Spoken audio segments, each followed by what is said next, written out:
বাপের বাড়ি থেকে শ্বশুর বাড়ি যাওয়ার সময় জামাইয়ের জন্য বাটি ভর্তি করে হাঁসের মাংস রান্না করে নিয়ে গেলাম। আর যেতে যেতে আজকে রাস্তায় অনেকটা সময় গাড়ি থেকে নেমে দাঁড়িয়ে থাকতে হয়েছে। আসসালামু আলাইকুম এভরিওয়ান, সবাই কেমন আছেন? এক সপ্তাহ হয়ে গেল বাপের বাড়ি ছিলাম, শ্বশুর বাড়িতে চলে এসেছি, তবে ভিডিওটা আপলোড দেওয়া হয়েছিল না। এটা ছিল আমি যখন বাবার বাড়ি থেকে আসি সেই দিনের ভিডিও। বাবার বাড়ি অনেকগুলো ময়লা জামা কাপড় নিয়ে গেছিলাম, আর সেগুলো ধোয়ার পরে প্রত্যেকটা সুন্দর করে আমার নানি গুছিয়ে দিয়েছে। এখন সবগুলো লাগেজে প্যাকিং করে নিলাম। আগের দিনে আমি হাঁসের মাংস রান্না করেছিলাম, আর রান্নার পরেই দেখি আম্মু বাটি ভর্তি করে আমার জামাইয়ের জন্য হাঁসের মাংস বাটিতে করে উঠিয়ে আবার ডিপ ফ্রিজে রেখে দিয়েছে যেন আমি খেয়ে নিতে না পারি। ফ্রিজে রাখার জন্য মাংসের কালারটা একটু কেমন হয়ে গেছে। আর আম্মু আমার মেয়ের জন্য ছাতুও বানিয়ে রেখেছে, এই ছাতুগুলোও নিয়ে যাব। এগুলো কিন্তু অনেক বেশি পুষ্টিকর, আর আমার মেয়েও কিন্তু খেতে ভীষণ পছন্দ করে। আমি প্রত্যেকবারই যখন বাবার বাড়ি থেকে শ্বশুর বাড়ি যাই, আমার আম্মু সবকিছু একটু একটু করে আমাকে বেঁধে দেয়। ডিম তো আমি প্রতিবারই যাওয়ার সময় নিয়ে যাই। আম্মুর যেহেতু অনেকগুলো হাঁস মুরগি আছে আর প্রতিদিনই অনেকগুলো করে ডিম দেয়, তো যাওয়ার সময় আম্মু আমাকে ডিম প্রতিবার দিবেই দিবে। এদিকে আমার আসার কথা শুনে আমার নানিও চলে এসেছে, আর আমার মেয়েকে দেখেন পান বানিয়ে খাওয়াচ্ছে। আমার মেয়ের মুখ তো লাল টুকটুকে হয়ে গেছে।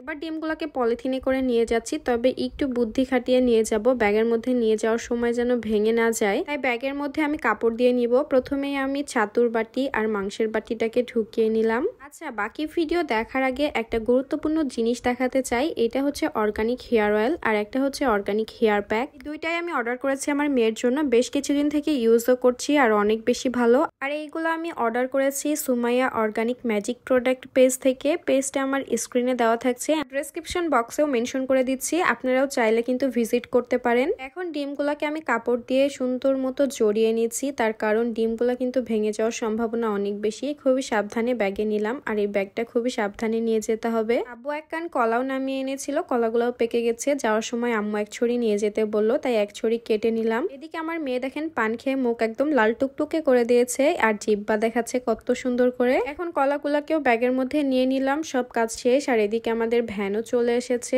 আমি যাওয়ার সময় প্রত্যেকবারই আব্বু ভ্যান ডেকে দেয়। প্রতিবার আপনাদের ভাইয়া আমাকে নিতে আসে, তবে এবার একটা সারপ্রাইজ প্ল্যান করার জন্য আসলে আপনাদের ভাইয়া এসেছিল না। এটা অবশ্য আগের ভিডিওগুলোতে আমি দেখিয়ে দিয়েছি, এমনকি বলেও দিয়েছি। এবার এতদিন এসে বাবার বাড়ি থাকলাম, তবে প্রত্যেকটা দিনই বৃষ্টি হয়েছে, কোথাও যে একটু বের হবো এমন সুযোগ পাইনি। রুমের মধ্যে থেকেই সময় কেটে গেছে, আর কোন দিক দিয়ে যে 7টা দিন পার হয়ে গেল বুঝতেই পারলাম না। আর যাওয়ার সময় দেখি প্রচুর পরিমাণে মেঘ আকাশে, আর এই মেঘ দেখতে না দেখতেই দেখি 2-3 মিনিটের মধ্যে বৃষ্টি পড়াও শুরু হয়ে গেছে। অর্ধেকটা রাস্তা না যেতেই আমাদেরকে রাস্তায় অনেকটা সময় দাঁড়িয়ে থাকতে হয়েছিল। আশেপাশে কোথাও জায়গা না পেয়ে একটা গাছের তলায় দাঁড়িয়েছিলাম প্রায় 20 মিনিটের মতো। তারপরে একটু দেখলাম হালকা বৃষ্টি ছেড়েছে, এখন আবার গাড়িতে করে রওনা দিয়ে দিব। বৃষ্টি তো আমার বেশ ভালোই লাগে, তবে কত বছর থেকে যে বৃষ্টিতে ভিজি না এর কোনো হিসাব নেই। তার কারণ বৃষ্টিতে ভিজলেই আমার অনেক রকম সমস্যা হয়, মানে খুবই অসুস্থ হয়ে যায় আমি। আর যেহেতু এখন আমার মেয়ে হয়ে গেছে, আমি একটু ভিজতে চাইলে ও ভিজতে চায়। ও তো ছোট, ও অসুস্থ হয়ে যাবে এই ভয়ে আর কি আসলে ভেজা হয় না। তারপরে কিছুটা রাস্তা যাওয়ার পরে দেখি এদিকে আবার বৃষ্টি হয়নি, কি একটা অবস্থা। যাই হোক, আজকের ভিডিওটা আর বড় করছি না, সবাই ভালো থাকবেন, আল্লাহ হাফেজ।